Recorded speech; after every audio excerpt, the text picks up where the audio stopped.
de la régularité. Bienvenue sur Discate, l'émission quadrimestrielle, turbo-mensuelle, triple hebdomadaire, qui a fait un petit break quand même pendant les vacances scolaires, parce que c'est bien connu, on est tous salariés de l'éducation nationale, mais qui revient avec une équipe de choc et de charme et de chic également. Je commence par la diagonale tropicale. Avec toi, Oni, comment vas-tu ? Ça va bien, et toi ? Eh bien, Bien, écoute, Ouais. ça va très très bien. Les cheveux poussent, la vie passe. Ouais, bah alors, les cheveux poussent ici aussi, je te rassure. Et voilà, et la vie passe Et, pareil, non, on est Et bien. la vie passe pareil, exactement. Ouais. Ouais. J'ai fait pas mal de choses pendant cette absence forcée, en ce qui me concerne. Moi, je voulais parler. Il y avait des trucs à dire et tout. Je dis, putain, Ouais, vivement qu'on en parle dans Disquette. Et puis bon, il n'y avait pas Disquette. Alors, je pleurais tous les mardis soirs dans mon coin, évidemment, dans le noir. Mais voilà, je suis super content de vous retrouver. Ah, ça fait plaisir, ça fait très plaisir. Je vois dans le chat qu'il y a des gens qui se basent sur Discate pour savoir s'ils sont pas encore trop tard au taf. Nous attendez pas les gars, parce que sinon vous risquez de dormir au bureau. Ah oui, si t'es encore au bureau et que Disquette commence, tu sais que t'es en heure supplémentaire, c'est Ouais, ça ? t'es en heure sup, mais enfin voilà, vu que ça commence une fois tous les 8 ans, ça serait dommage de rester au bureau jusqu'à ce que Disquette démarre. Verticalement à toi, nous retrouvons Pentaro qui a décidé d'exploser les yeux d'à peu près tout le monde. Et encore, il a pas mis son fond habituel. Mais par contre, la petite veste rouge vif, phosphorescente de chez Millet, là, très fort, Pentaro. Comment vas-tu ? Ah bah, c'est le côté sécurité, il faut être vu en montagne, que veux-tu donc, voilà, tu prépares l'Everest comme un youtubeur connu ? Exactement, ouais. Putain, Ouais. Quel débile, quoi. Putain, Mais non, putain, moi je voulais justement qu'on soit la caution bienveillance, bordel. On veut créer des ponts, nous, on veut pas... Bah oui. Quand j'ai lu ça, si tu veux, je me suis dit, mais pourquoi il commencerait déjà par le Mont Blanc ? Mais non, mais il va le faire. Mais encore une fois, vous avez tout compris de travers. Attends, L'objectif... moi, j'ai rien dit, Non, oui, non, mais je vous vois Pentaro. L'objectif, c'est évidemment l'Everest, mais il y a de la prépa avant. Il va faire le Mont Blanc, il va même faire, je crois, le Mont Valérien. Du côté... Dur, le Mont Valérien. Ouais, je l'ai fait très une dur. fois, je m'en suis pas Très dur, du côté de... Je sais même pas où c'est, à Nanterre ou... La Suresnes. À Suresnes, voilà. Il y a le Kilimanjaro aussi, s'il veut du challenge, tu vois. Mais de toute façon, je crois pas qu'il y ait un seul accompagnateur qui t'emmènerait faire l'Everest sans préparation, si t'as pas un passif en tant que... Ouais, ou alors ton accompagnateur, il est pilote d'hélicoptère, tu vois, éventuellement. Oui, voilà, il veut mourir aussi dans ce cas. Parce qu'à 8000 mètres, Oui, il n'y a plus assez de il y a plus de portance. pour y aller, quoi. Bah oui, Ouais. donc il peut même pas y aller en hélico, en fait. Ceci étant, j'ai vu un nouveau sport qui a émergé. Ça s'appelle le deltaplane traction. Donc le traction plane, c'est tu fais du deltaplane, mais tu t'attaches pas. Du coup, t'es suspendu. T'as pas vu ça ? Ah oui, j'ai vu la vidéo, ouais. C'est ouf. Il y a un mec, en fait, il fait un deltaplane, genre un baptême de l'air en deltaplane, et l'instructeur, il a juste oublié de l'attacher. Du coup, dès qu'il décolle, il se retrouve pendu par les bras au-dessus de la forêt. Voilà, ça avait l'air d'être l'Autriche ou la Suisse. Tu voulais des sensations fortes. Ah ben là les miquettes, Et puis en plus, ce deltaplane, il prend bien son temps, tu vois. Il dit, ouais, non, mais on va atterrir, mais attends. T'as payé pour 30 minutes, je vais te faire tes 30 minutes. Moi, là, en haut.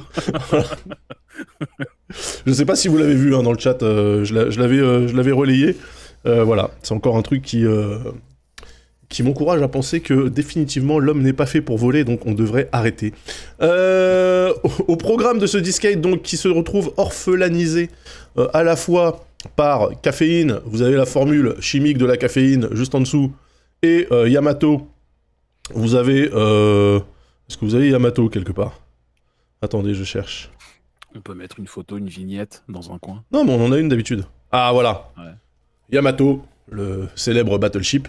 Voilà, donc les deux ne sont malheureusement pas dispo pour participer à cet épisode de Disquette, mais on pense à eux et on les embrasse très très fort. Et pour commencer de main de maître, nous allons passer aux news. Et évidemment, on est en autoréal. J'ai pas de jingle news, moi. Que je vérifie. Non, tu veux que je fasse un truc à la bouche ? Ouais, vas-y, let's go. Attends. Allez, dis-moi. Vas-y, c'est parti. Les news. Voilà, c'est bon. Merci beaucoup, Oni. Alors, les news cette semaine. J'ai vu qu'il y a des gens qui se foutaient de notre gueule parce que c'est vrai que, initialement dans Discate, on a une rubrique test. Et initialement dans Discate, on défonce systématiquement les timings et on passe jamais les tests. Alors Pentaro il dit moi j'en ai marre, vous savez quoi, mes tests je vais les faire en news, comme ça je suis sûr qu'ils passeront. Il est pas con. Eh oui, il est pas con, il est pas con, il est pas con. Alors Pentaro, tu vas nous parler, alors attends, je reprends le conduc là, je sais plus, t'as quoi? On va commencer par l'écran ou par... Ah oui, l'écran, tiens, c'est intéressant. Est-ce qu'il y aurait par hasard des vidéos de ce truc-là? Parce qu'évidemment, toi, tu mets zéro source, zéro truc, zéro rien. Attends. Ok, mais il y a un site chez le constructeur. Bah oui. Ouais, évidemment. Ah, c'est le... Ah oui, d'accord, ok. Alors attention, c'est parti. À toi, Penta. Ouais, du coup, je vais expliquer un peu la genèse de ce test parce que c'est quand même pas tous les jours qu'on m'envoie un écran à 2400 balles à tester, sachant que comme je fais plus d'émissions, ben voilà, hein, c'est la règle de la jungle. Quand tu ne fais plus d'émissions, plus personne t'envoie plus rien, tout le monde oublie ton prénom et voilà, et c'est la dèche et c'est la vie, hein, c'est comme ça. Du coup, en fait, Ah oui, on a... 2400 balles, pardon, j'ai cru que c'était le numéro de série, excusez-moi, parce que il y a quand même beaucoup de chiffres, pardon. Non, 2400 euros. En fait, on a... dans mon boulot, donc à la mairie de Drancy, on va faire un nouveau CSU, donc un centre de supervision urbain. Ouais. C'est là où les gens en fait regardent. On a plus de 200 caméras à l'extérieur à Drancy, et donc c'est là où on a un mur d'image. Vous voyez qu'on voit souvent dans les reportages de TF1, etc. Avec les murs d'image, les policiers, tout ça. Donc en fait, on va le déménager, et donc on a réfléchi à comment optimiser en fait l'ergonomie de travail des gens qui passent littéralement toute leur journée devant des écrans à regarder des vidéos. Ah, des gens, on rappelle, des policiers municipaux. Oui, des policiers. Ouais, ça va, tranquille, hein, il faut... Ça va. Ouais, je veux dire, on va pas les plaindre non plus. Et du coup, en fait, eux, ils ont maintenant, en fait, depuis quelques années, tu sais, je les équipe en gamer. C'est-à-dire qu'ils ont des gros PC gamer. Je me rappelle de ça. Je te rappelle, voilà, donc je fais un petit résumé, tu vois. Donc, parce qu'en fait, à la base, comme ça tourne en 24/7, que ça décode du flux MP4 constamment, si tu veux, le cahier des charges, c'était avoir un PC qui peut décoder 4 à 8 flux H264, MP4 sans broncher, tu vois, et qui tourne 24/7. Donc, si tu prends les Dell Optiplex de la mort, là, tu es sûr qu'au bout d'un an et demi, ton truc, il est mort. Du coup, je me suis dit, il vaut mieux que j'achète des PC gamers qui vont tourner à 20%, mais comme c'est en 24/7, ils vont être, tu vois, ils vont être tranquilles, mais ils vont durer, plutôt que d'acheter des PC de bureautique plus qui vont coûter quasiment aussi cher et qui vont crever tous les ans et demi. Du coup, je les ai équipés avec de l'Alienware. Donc, les mecs ont surkiffé, tu vois, de l'Alienware. Devine, ouais. Tout ça. Après, je les ai équipés avec clavier souris Corsair aussi RGB. Les mecs ont surkiffé. Je les ai même fait tester les lunettes Gunnar et tout, parce que c'est des sportifs, hein, ces gens-là. Donc, tu sais, il faut le côté un peu... Tu vois, voilà. Mais enfin, voilà, je les adore, on s'éclate, quoi. Et du coup, il y a une équipe e-sport de la police municipale à Drancy ou pas? Parce que tu pourrais là. Non, maintenant. l'e-sport, tu sais, c'est Smash. Hein. Moi, j'ai Vince dans mon service. Oui, c'est vrai en plus. Oui, donc, j'ai juste un des meilleurs Link d'Europe dans mon service. Donc, si tu veux, niveau e-sport, on est calé. Et donc, je leur ai dit, et donc ils me disent, ouais, voilà, on voudrait avoir un peu plus de surface d'affichage pour pouvoir en fait stacker les vidéos et tout, et voir en fait ce qu'on peut trouver.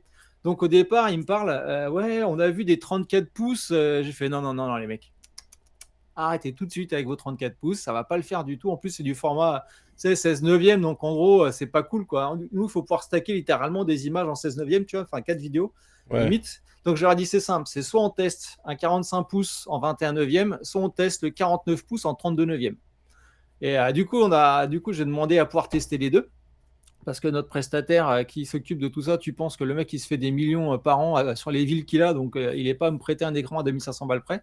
Du coup, on a testé les deux, et ça m'a permis de tester le Corsair Flex, donc qui permet de pouvoir flexer ou déflexer la courbure du J'adore le nom de cet écran, je suis désolé. Oui, parce qu'il s'appelle... c'est quoi? C'est le Xeneon Flex. Xeneon Flex, voilà, à 2400 balles. Et donc, j'aurais fait tester aussi l'écran Odyssey, c'est le G9, c'est ça, le 49 pouces 32 neuvième. C'est des OLED tous les deux, non? Non, je crois que c'est du QLED. Je crois que c'est le QLED, c'est en QLED, le 49 pouces c'est peut-être G9. Ou alors, je n'ai pas demandé le tout dernier de nos modèles, parce que si tu veux, si c'est un OLED, ça va me coûter une couille et demie. Voilà, donc, et du coup, c'est vraiment, comment ça s'appelle? C'est vraiment le 32 neuvième qui a pris leur cœur, parce que du coup ils peuvent vraiment te foutre tout en 16 neuvième et tout, ils kiffent, enfin c'est juste donc le 32 neuvième c'est le 49 pouces? C'est ça, de chez Samsung. Et moi, du coup, bah, j'ai pu tester le 45 pouces tranquillou, sachant que j'aime pas du tout moi les écrans courbés. C'est ça qui me fait chier, c'est que quand t'aimes bien les surfaces planes et que Ouais. tu veux malgré tout de l'écran 21/9 en un peu en grande dimension pour pouvoir coder et tout, bah en fait tout est courbé.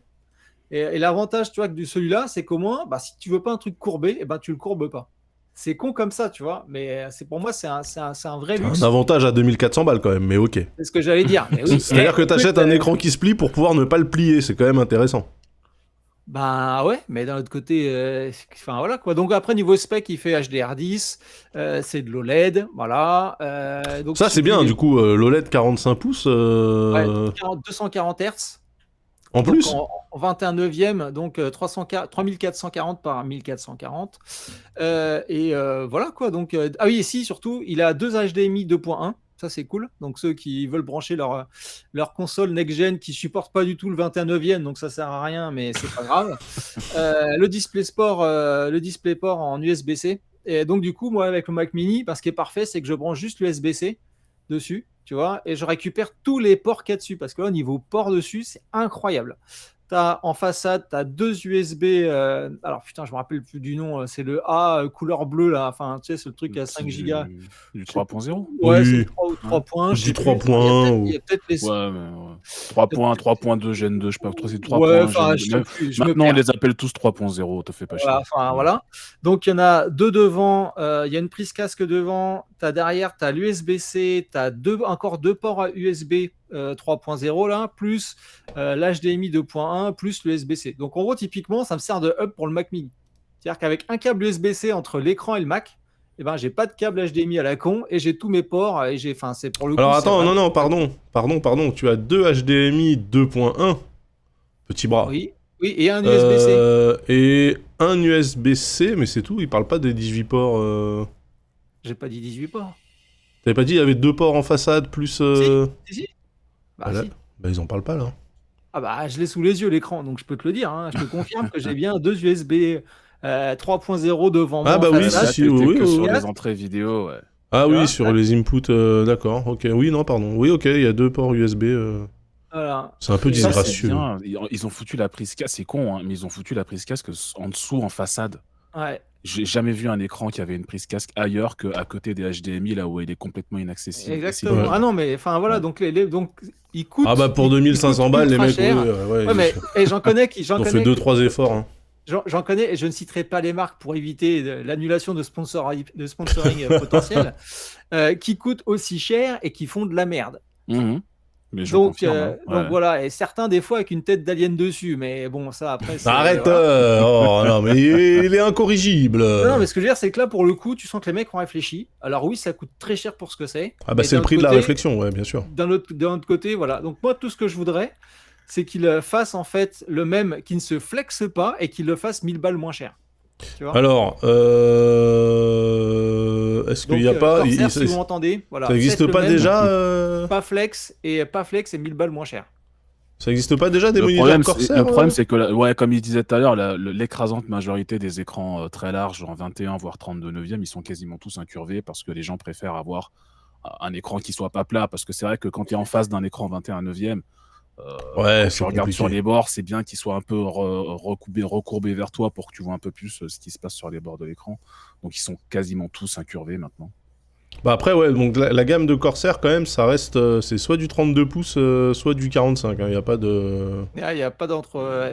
Ouais. Et du coup, la question, c'est pas léger en résolution du 3440 par 1440 en 45 pouces. Et ben, quand tu es vieux comme moi et que tu portes des lunettes, et ben, c'est C'est juste gros parfait. et c'est bien. Exactement, c'est gros et c'est parfait. Ouais. Voilà, donc et après tu peux bien sûr jouer avec ta résolution, étant tout petit. Enfin, tu vois, moi je suis sur Mac, donc je me pose pas la question. Mais sur Windows, au pire, tu sais, tu peux mettre en je sais plus combien, en 200% ou en 50%, Oui, et du coup oui, tu vois oui. le truc en tout petit et voilà. Mais alors attends, parce que moi j'ai quand même une question. Le flexing, là, c'est comme sur la vidéo, là, tu as deux poignées qui dépassent et tu tires... C'est ça. Et pour le déflexer, il faut tirer à fond pour le redéflexer. Je croyais que c'était motorisé, moi, non? Ok.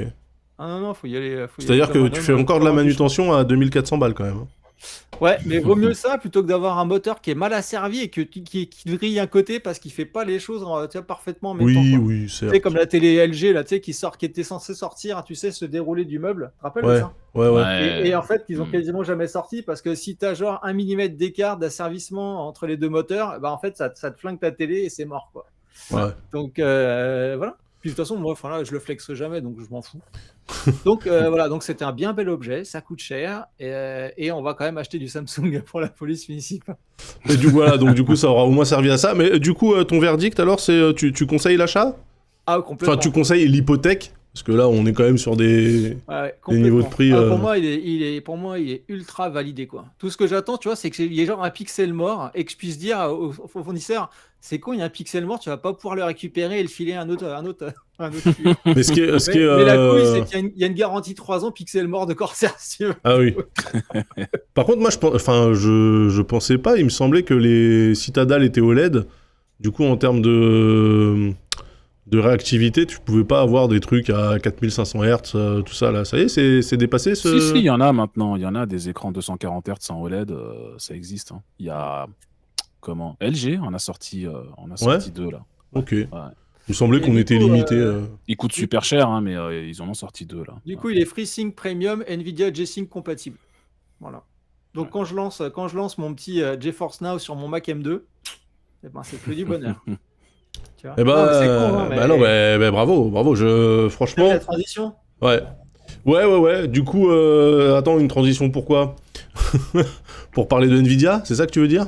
Non, c'était le deuxième test, c'était le Mac Mini M2 Pro. Ah oui, non, mais attends, parce qu'on va pas faire que les tests tout de suite. D'abord, on va glisser une petite news. Et d'ailleurs, on va commencer les vraies news avec notre point habituel sur la récession, bien sûr.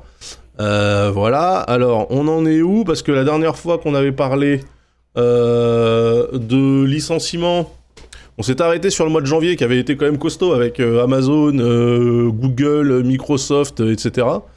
Là, on a sur le mois de février Dell et Ericsson. Alors, Ericsson n'était pas mort, le saviez-vous? Moi, j'ignorais. Bah, évidemment. Mais Ericsson, ils sont ultra forts sur les équipements réseau, dont 5G. Oui, voilà, c'est ça. C'est-à-dire qu'ils font rien, ils font plus de consumer market, ils font que des. Tous les télécommeurs européens achètent de l'Ericsson parce qu'ils n'achètent pas du Huawei pour faire la 5G. Donc je veux dire, les mecs sont tranquilles chez Ericsson. Oui, en fait, la chance d'Ericsson, c'est que Huawei, ce soit des espions pour la Chine et du coup, personne ne leur fait confiance. Oui, alors la chance quand même, excusez-moi, ils ont viré 8500 personnes. Donc apparemment, ils ont. Tout le monde vire, c'est à la mode. Je crois que si tu vires pas en ce moment, on te regarde bizarre. Donc, en fait, ce qui se passe, c'est comme personne fait de 5G, et ben en fait, voilà quoi, tu vois. Et Ericsson, avec sa 5G, à un moment donné, je pense qu'il se dit merde. Ah bah ok, donc Ericsson n'était pas mort, mais du coup il passe pas loin parce que 8500 personnes quand même. Et puis je me réjouissais en fait moi du mois de mars qui avait l'air quand même de démarrer doucement au chapitre des licenciements avec un petit 8150, ce qui était un peu une paille en vrai par rapport aux 108 000 par rapport aux 108 000 de janvier mais entre-temps, on a le sujet dont on parlera tout à l'heure, hein, la faillite bancaire là, de la Silicon Valley Bank qui du coup risque d'impacter un petit peu ce graphique, mais on en parlera tout à l'heure. T'as Facebook qui a annoncé qu'il virait 10 000 personnes. Exactement, et c'est d'ailleurs... C'est pas tout de suite. C'est une news de toi, Oni. Alors, vas-y, Oni. Merci Penta pour l'introduction, mais quel talent, c'est toi. Yes, aucun problème. Et donc, du coup, oui, effectivement, Meta, puisque maintenant c'est comme ça qu'il s'appelle, hein, c'est très important pour Marc. Meta a annoncé, alors avant d'annoncer les licenciements, justement, plus tôt dans la semaine passée, là, ils ont annoncé qu'ils allaient arrêter les NFT. Alors, c'est très important parce que les NFT, voilà, enfin une bonne décision. Incroyable. Chez Meta. Ils ont annoncé qu'ils allaient arrêter les NFT. En fait, vous le saviez peut-être pas, sauf si vous êtes des crypto-bros confirmés, mais ça faisait déjà un petit moment que les services de Meta, et notamment Facebook et Instagram, permettaient alors pas forcément de minter des NFT, ça c'était surtout en test visiblement chez eux. Je ne sais pas si beaucoup de gens ont pu le faire via Instagram par exemple, mais en tout cas on pouvait, comme c'est par exemple possible sur Twitter, lier son compte à un ou plusieurs NFT. On peut toujours, mais ces fonctions-là sont appelées à disparaître puisque Meta annonce qu'ils vont se recentrer un petit peu sur des stratégies un peu plus lucratives, on va dire, des trucs qui rapportent réellement de l'argent et pas juste de la monnaie de singe. Et du coup, ils annoncent que voilà, ils vont changer un petit peu leurs priorités. Ça s'inscrit un petit peu dans les changements de stratégie qu'il y a depuis le début de l'année chez Meta. On en avait déjà parlé ici, il me semble, après un appel aux actionnaires où Mark Zuckerberg s'était fait un petit peu secouer les branches par les 10 actionnaires qui lui expliquaient que, écoute, ton métaverse, il est bien sympa, mais ça nous coûte des milliards de dollars et ça rapporte 0. Et nous, on est des actionnaires, on est là pour gagner de la thune, donc tu vas nous faire le plaisir d'en gagner, s'il te plaît. Donc, il a un petit peu réduit les activités sur le métaverse. Une partie, d'ailleurs, des gens qui étaient dans la charrette. Il a quand même dit qu'il committait l'investissement long terme sur le métaverse. Ah ben l'argent, il l'a déjà sorti, donc il faut qu'il l'assume maintenant, effectivement. Mais en tout cas, il n'y aura pas de nouveaux investissements dans le métaverse. Et justement, dans les services annexes, notamment le Web3, les NFT, ces saloperies-là, vont également se faire un petit peu couper la tête chez Meta. Donc du coup, les NFT, ça va dégager au fur et à mesure. Tout ce qui est lié, ça va dégager aussi un peu au fur et à mesure. Et en gros, ouais, ça s'inscrit un petit peu dans la logique de ce que Zuckerberg avait annoncé au début de l'année, où il disait que 2023 allait être l'année de la rentabilité, en gros. Et du coup, bah voilà, la rentabilité, c'est on dégage tous les services qui servent entre guillemets à rien, c'est-à-dire qui rapportent pas, et aussi et surtout, on licencie des gens parce que malheureusement, c'est comme ça qu'on devient rentable. Évidemment. Quand on n'est pas le plus facilement. Et donc, il y a 10 000 personnes qui devraient... Alors, c'est un peu cruel comme annonce de la part de Meta, mais ils annoncent qu'il y a 10 000 personnes qui devraient sauter prochainement, mais au cours des 2 prochains mois. C'est-à-dire que là, actuellement, il y a pas mal d'employés qui ont une épée de Damoclès au-dessus de la tête et qui savent pas trop s'ils vont se faire dégager dans les semaines qui viennent par leur parce patron. Que les 10 000 personnes, c'est pas du tout le staff qui bossait sur la NFT, on est d'accord. Pas que. Alors, il a pas précisé. Beaucoup, ils ont donné 3 départements qui devraient être touchés dans les mois qui viennent. Ça va commencer. Alors, attendez, je l'ai noté quelque part, mais ça va commencer par, il me semble, le support, un truc comme ça. Ça va continuer avec la tech. Et donc, du coup, la tech, c'est relativement large. Ça peut être des front-end, comme ça peut être des développeurs blockchain. On ne sait pas. Et ça va se finir par des parties management ou du RH ou des trucs comme ça. Donc voilà, il y aura 3 grosses vagues de licenciements entre maintenant et le mois de mai, globalement, quoi, entre maintenant et cet été, pour faire simple. Et du coup, voilà, ils ont annoncé ça maintenant, sans préciser exactement qui allait être touché, dans quelle mesure, etc. Donc effectivement, là, je pense qu'il y a un certain nombre d'employés chez Meta qui ne doivent pas dormir tranquillement en ce moment, qui doivent mettre à jour leur CV de manière prévisionnelle, mais voilà, ça va toujours pas super bien chez Meta en ce moment. Bon, alors, après, il y a eu des échos aussi, il y a pas mal d'échos qui arrivent de la Silicon Valley, de gens qui sont partis ou qui bossent avec Meta, etc., qui racontent que ils ont tellement embauché, et visiblement c'est pas un problème que de Meta, mais de pas mal d'autres entreprises. Ils avaient surembauché. Ouais, voilà, ça expliquerait en partie les grosses vagues de licenciements qu'on voit depuis l'hiver dernier, qui est qu'ils ont tellement embauché en 2022 que désormais ils se retrouvent avec des ingénieurs qui ont été embauchés pour bosser sur un projet qui est terminé, et aujourd'hui ils n'ont plus rien à faire, on n'a pas de boulot à leur donner, donc du coup on est obligé de les dégager un petit peu. Il y a une partie de ça, et il y a aussi une partie de Meta a perdu beaucoup de thunes à cause du métaverse, et du coup il faut commencer à réduire un peu les coûts. Et vu que financièrement, au-delà de ça, l'année 2023 l'année 2022 était particulièrement dégueulasse, et l'année 2023 s'annonce également particulièrement dégueulasse, au moins sur les premiers mois. Ah bah là, ça coupe un peu partout. Ouais. Là, avec ce qui se passe du côté de la SVB, là, je pense qu'on va... ça va charcler, hein, ça va charcler dur. Hein. Oui. Ce n'est que le début. Hein. On continuera de toute façon à faire les points récession, évidemment, dans cette émission. En plus, ça tombe bien, parce que comme on fait une émission tous les 8 ans environ, on aura l'occasion, du coup, de voir l'évolution. Des trucs à dire, c'est pratique. Voilà. Du coup... juste pour rajouter, pour info, Microsoft a shut down en fait son métaverse. Hein. Donc toute sa plateforme de métaverse, Microsoft a fallu on arrête tout. Donc, ils sont tous en train de se rendre compte que c'était pas une bonne idée. Voilà, ils avaient une plateforme de métaverse, Microsoft. Et en fait, tu sais, après à un moment donné, ils se sont dit que le métaverse et Teams, tu sais, ça pouvait peut-être matcher à un moment donné. Sauf qu'en fait, ils se sont dit... Pire idée. c'est pour ça qu'ils l'ont abandonné, ils arrêtent tout. Et là, ils ont annoncé dans Teams d'ailleurs qu'on allait pouvoir avoir nos avatars. Donc je pense qu'ils ont peut-être dû récupérer 2-3 technos de leur test, de leur tentative de métaverse pour la foutre dans Teams. Et voilà. Bah, ils vont Ça fait te. 3 ans qu'on leur dit que c'est une idée de merde, mais bon. Ah, le chat VR dans le métaverse, oui, je confirme que c'est de la daube, hein, mais bah, c'est bien qu'ils s'en rendent compte. Au moins, on peut au moins leur laisser ça, c'est que quand ils se rendent compte qu'ils ont fait de la merde, ils reviennent un petit peu. Ah bah, hein. Microsoft, ils hésitent pas, hein. Là, c'est sûr. hein. Ouais. Ah oui, non, c'est sûr, c'est sûr. Mais Meta aussi, de toute façon, ils vont revenir. Enfin, ça fait partie des boîtes qui sont un peu too big to fail. Alors, j'aurais dit la même chose de Twitter il y a quelques mois. Maintenant, j'en suis pas sûr. Mais Meta, Ouais, au après, moins, Twitter, ça tient. Hein, il faut le dire vite quand même que ça tient. Il est en panne toutes les 2 semaines. Parfois, Oui. tu peux pas tweeter, tu sais pas pourquoi. Oui, Tout ce qui était mais. gratuit jusqu'à maintenant. Moi, si demain matin, je me lève et qu'on m'explique que pour tweeter plus de 3 tweets par jour, il faut que je paye $8, je serais même pas surpris, en fait. Ça serait complètement dans la logique de ce qui se passe depuis 6 mois chez Moi, ça Twitter. m'étonne que ça ne soit pas tombé dessus encore, tu vois. Parce qu'il y avait Ouais. c'était Ça dans a les mis cartons, pas en alors. lien. C'était plus 3, c'était quoi? C'était une vingtaine, je crois, de tweets. Ouais, ils avaient. Mais en fait, ça, c'était un RT, bug, RT c'était une compris. Hein. erreur. Ah, c'était une Ouais, erreur. ouais, c'était une erreur. En fait, c'était une fonction qu'ils avaient créée pour faire une sorte d'anti-spam quand ils repéraient des comptes qui postaient trop souvent de la merde ou de la pub ou des virus ou des trucs comme ça. Ouais. Il y a quelqu'un là-bas qui avait créé une fonction pour limiter justement ces comptes-là que tu pouvais activer au cas par cas. Elle était uniquement en production, enfin, elle était uniquement en test et pas en production, pas sur le site réellement. Et cette personne-là, entre-temps, a été virée. Du coup, personne ne savait à quoi servait ce truc. Quelqu'un a effacé les dossiers qui étaient autour de cette fonction, ce qui a visiblement publié la fonction par accident. Et du coup, on s'est tous retrouvés avec un Let's go. Twitter qui était limité. Ouais.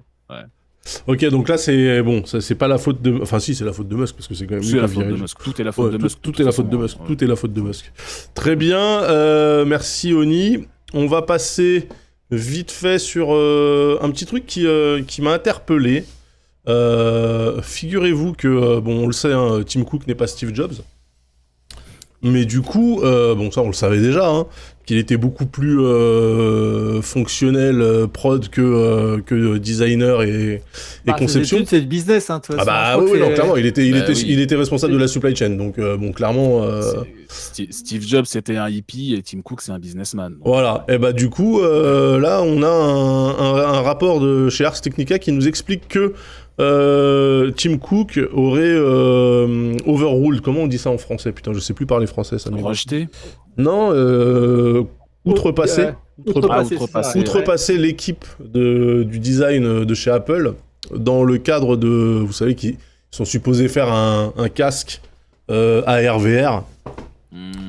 Moi, je demande à voir, surtout au niveau de l'intérêt, mais bon, pourquoi pas.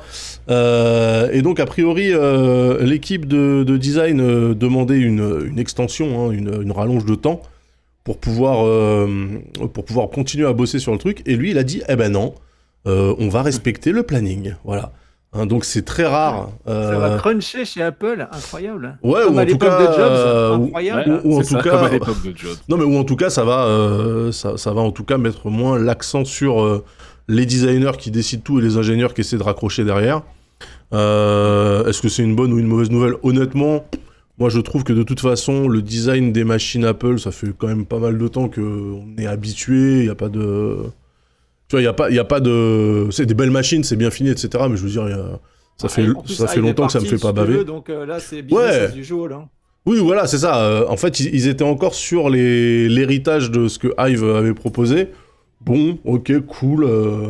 Savoir que en fait, ils commencent à dire, bon les gars, on va arrêter un peu les appareils avec un port USB situé à un endroit complètement con et on va essayer de faire des trucs un peu plus fonctionnels. Moi, ça me semble pas débile. Mais d'ailleurs, aparté sur les câbles USB, ouais. t'as vu que en fait, si Apple se met au câble USB-C pour charger ses iPhones, ouais. en fait, ton iPhone ne pourra être chargé pleinement et avoir la data pleinement que via les câbles USB-C officiels Apple ou le programme MFI. C'est-à-dire qu'en fait, ton câble chinois, ça a 2 balles USB, en fait, c'est ne chargerait pas à pleine vitesse ton iPhone et pour les genre à CarPlay, si tu veux brancher ton iPhone sur CarPlay, en fait, si t'as pas le câble officiel USB-C, Ah bah franchement, tu sais quoi, j'ai envie de dire bien fait pour ta gueule l'Europe. Parce que c'est l'Europe qui leur met la pression là pour... moi ça me fait chier, hein. Dès qu'on passe à l'USB-C, j'ai 12 000 câbles qui vont arrêter de servir. Donc moi j'étais très bien avec le Lightning, en vrai. Clair.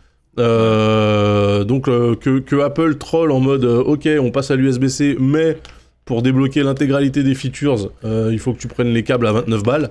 C'est tellement Apple Core comme move. Oui, c'est complètement dans le ton. Moi, j'applaudis. Moi, j'étais pas surpris non plus. Hein, tu sais, c'est en mode, Ah bah oui, non. Donc entre ce genre de move là qui est complètement Apple et le fait que j'allais dire Steve Cook, mon Dieu, que Tim Cook commence à réfléchir à l'héritage, parce que apparemment c'est ce qui se dit, c'est que il est en train il veut laisser une trace dans l'histoire d'Apple, puisqu'il se murmure que il prendrait sa retraite autour de 2027. Donc, est-ce que laisser une trace, c'est réussir à sortir un casque VR AR? Je ne sais pas. Je sais même pas, est-ce que vous avez une idée de quand est-ce que c'est prévu ce truc-là, de toute façon? Aucune. Est-ce qu'il y a une roadmap, une timeline? 2024, en fait. C'est l'Europe, c'est 2024 la mise en place. Non, je parle pas des câbles. Hein. Moi, je parle du casque. Le casque VRR. Déjà, le principe, c'est déjà extrêmement rare qu'on entende parler d'un produit Apple en préparation qui soit pas sorti et qui n'ait pas été annoncé. Oui, c'est vrai. Ou alors qu'il soit pas de la rumeur sortie de nulle part, tu vois. Mais là, ça vient directement d'employés qui auraient parlé, de trucs comme ça. C'est extrêmement rare. Ça, chez Apple, ce serait jamais arrivé sous Steve Jobs, par exemple. Ah bah si, mais il y aurait eu des têtes qui auraient roulé juste après, quoi. Oui, non mais voilà. Oui. Non mais voilà, donc fuck le design, let's go vendre des trucs, très bonne mentale. Mais chez Steve Jobs, il aurait fait la même, hein, sans déconner. Hein. Je sais pas. Si. Steve Jobs, c'était clairement le mec qui décidait un truc et les gens lui disaient mais c'est pas possible. Si, non seulement c'est possible, mais en plus on va le faire. Et oui, le pire, mais c'est qu'à la fin, il le faisait. Oui, mais il était toujours drivé côté design. En fait, c'était les designers qui disaient on aimerait bien faire un truc qui ressemble à rien. Et après, il disait, bon, maintenant les ingénieurs, démerdez-vous pour caler ce qu'il faut pour que ça fonctionne. Mais tu vois, c'était toujours l'équipe design qui était à la réflexion. C'est pour ça qu'on a eu des trucs absolument débiles comme la Mighty Mouse qui se rechargeait à l'envers, là. Tu vois, avec le port Lightning sous la souris, etc. Donc tu pouvais pas la charger et l'utiliser. Ce genre de points qui sont... Designement parlant, ça se comprend. Je ne veux pas avoir un port visible sur ma machine. Ouais, superbe. Mais à l'usage, en fait, c'est complètement con. Donc, bon, on va voir. On verra comment ça va se goupiller. Et on va rester, du coup, sur la côte ouest des États-Unis pour parler avec toi, Oni, et après, on bascule sur tes tests, bien sûr, Penta, pour parler avec toi d'une nouvelle triste chez Nvidia, du coup. Oh, moi, je suis déçu. Un petit peu, ouais, un niveau de nouvelles un petit peu triste chez Nvidia. En fait, vous l'avez peut-être pas remarqué, parce que j'imagine que comme des êtres humains normaux, vous n'achetez pas des cartes graphiques tous les 4 matins avec le pain. Mais sachez, si vous l'aviez loupé, que Nvidia a officiellement retiré les RTX 3000 en Founders Edition de sa boutique en ligne. Regardez, j'essaye de mettre une Nvidia. Ah, mais tu n'en verras pas. Ouais, tu n'en verras pas. C'est un peu la tristesse. Il n'y en a pas. C'est un peu la tristesse. Alors, elles étaient disponibles environ jusqu'à la semaine dernière. Elles ont disparu en cours de semaine dernière. Alors, comme d'habitude, Nvidia n'a pas communiqué officiellement là-dessus, n'a pas donné de raison ni quoi que ce soit. Cela étant, il y a des rumeurs sur la fin de la production des RTX 3000 depuis à peu près le mois d'octobre dernier, qui ont commencé à sortir dès le mois d'octobre dernier, comme quoi Nvidia était sur le point d'arrêter la production de ces RTX 3000 en vue du remplacement par les RTX 4000. Ce qui est un peu surprenant là quand même, c'est que ça se soit fait du jour au lendemain et surtout sur des modèles qui n'ont pas encore de remplaçante sur la génération actuelle, c'est-à-dire que là, on ne peut plus acheter de 3070, on ne peut plus acheter de 3060. Ce sont des cartes qui sont généralement parmi les modèles les mieux vendus chez les cartes graphiques de chez Nvidia, qui n'ont pour l'instant pas de remplaçante en génération 4000. Donc, parce qu'elles sont listées, mais... Elles sont listées parce que tu peux toujours acheter des cartes partenaires. Alors visiblement, attends, si tu décoches tout, il n'y en a plus là? Si tu décoches tout... Non. Attends. Là, je coche que les 4070. Normalement, tu peux lister les 3080 uniquement, par exemple. Oui. Mais j'ai pas fait l'expérience aujourd'hui, mais normalement, il devait rester des 3080 chez Nvidia, mais c'est que des cartes partenaires du coup. Oui, donc, voilà, c'est ça, c'est des cartes constructeurs, voilà. Et surtout, le gros problème, c'est que si tu regardes le prix des cartes, on est très loin. Non, mais ils ont fumé. La 3080 qui est plus cher que la 4080, quoi. C'est quoi cette connerie? Ah ouais. C'est quoi cette connerie? C'est que y a plus de Founders Edition déjà pour driver le prix vers le bas, puisque ces cartes-là étaient censées être vendues systématiquement au MSRP qui était à 750 €, je crois. 719. 719, d'accord. Et du coup, il n'y a plus les Founders Edition pour driver les prix vers le bas. Donc, c'est devenu un petit peu la fête chez les revendeurs partenaires. Et en plus, étant donné que ça semble confirmer les rumeurs qui traînent depuis plusieurs mois comme quoi Nvidia arrêterait la production des RTX 3000, ça sous-entend aussi que les constructeurs partenaires qui continuent de vendre les cartes, là, ils sont actuellement sur les stocks, mais ils vont plus recevoir de nouveaux matos de la part d'Nvidia pour fabriquer à nouveau des cartes. Et donc, les 3080 que tu vois là et que tu peux acheter actuellement, ce seraient visiblement les dernières. À 2000 balles quand même, hein, ça va bien avec l'écran de Pentaro. Hein. Oui, c'est vrai. C'est vrai que c'est raccord du coup. Mais voilà, on arrive visiblement sur la fin de génération, ce qui n'est pas surprenant non plus, puisque là, les premières RTX 3000 sont sorties il y a un petit peu moins de 3 ans. Maintenant, c'était à l'été 2020. Oui. Donc, il était temps que la génération s'arrête. Malheureusement, c'est une génération que les gens normaux n'ont pas franchement connue, puisqu'entre les pénuries... sacrifiées, ouais. Et voilà, entre les pénuries, les NFT et l'explosion, enfin les NFT, les crypto-monnaies et l'explosion des prix, même après le retour en stock, les gens normaux ont eu très très peu de chances de pouvoir s'acheter un modèle à un prix correct et avec une dispo normale. Donc là, actuellement, si vous voulez de la Founders, il vous reste plus que les 4000, voilà, les deux qu'on voit là, qui coûtent extrêmement cher. Et qui sont de toute manière des cartes surpuissantes qui vont pas convenir à tous les usages. Puis qui sont en rupture de stock en plus. 70, et qui sont en plus en rupture de stock en version Founders, donc c'est vachement pratique, ouais. Et du coup, si vous voulez de la carte un peu plus abordable, si vous voulez jouer en 1080p 60 chez Nvidia, pour l'instant, c'est soit de la carte partenaire en espérant qu'il en reste, soit il va falloir attendre une annonce de 4070. Ce qui est marrant, c'est que tu vois, voilà, j'ai mis 4070 constructeur tiers. Ah non, il y a de l'ATI, d'accord. Il y a de l'ATI, mais pas de la version laptop.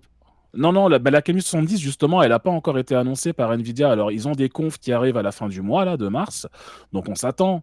En tout cas, on espère très fort qu'ils vont annoncer de la 4070 et peut-être même de la 4060 parce qu'il serait temps que ça arrive.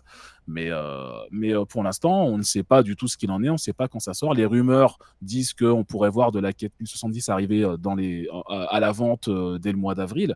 Mais pour l'instant, il va falloir attendre qu'NVIDIA le confirme. Un petit point intéressant à noter avant de terminer sur la boutique de NVIDIA, c'est qu'ils ont retiré les 3000 en version Founders. On peut toujours évidemment trouver des cartes partenaires, mais on peut aussi toujours trouver des séries 16, les 1650 et 1660, qui sont des cartes de la génération Turing, hein, donc qui datent de 2018-2019, sont toujours en vente. Des cartes d'entrée de gamme de l'époque sont toujours en vente sur la boutique d'NVIDIA. Je comprends pas comment c'est intéressant. C'est parce qu'ils ont du gros stock, parce que je doute qu'ils en construisent. Non, parce qu'elles sont probablement toujours produites, celles-là. C'est vrai ? En fait, les séries 16 étaient sorties pour faire des versions des cartes Turing, donc des RTX 2000, mais sans les unités de ray tracing et sans les unités de calcul d'IA, pour simplement les vendre moins cher, pour faire du vrai entrée de gamme. Ils n'avaient pas sorti d'équivalent de ces cartes avec les RTX 3000. Il n'y a pas eu de version 1660 en version 3000. Enfin pour l'équivalent 3000. Du coup, ils ont continué à produire ces cartes-là en disant voilà, vous avez toujours de l'entrée de gamme, ne vous emmerdez pas. Là, avec les 4000, on ne sait pas trop ce qu'ils prévoient, mais là, leur entrée de gamme, maintenant, désormais, officiellement, ce sont des cartes qui ont 4 ans. Ça commence à faire. Ça permet aussi de concurrencer Intel qui est assez agressif sur les tarifs avec leur Intel Xe. Hein, donc, il faut qu'ils s'alignent sur des trucs à 200 balles et c'est là où se positionne Intel. Donc, ils ont quelque chose à répondre en face. Hein.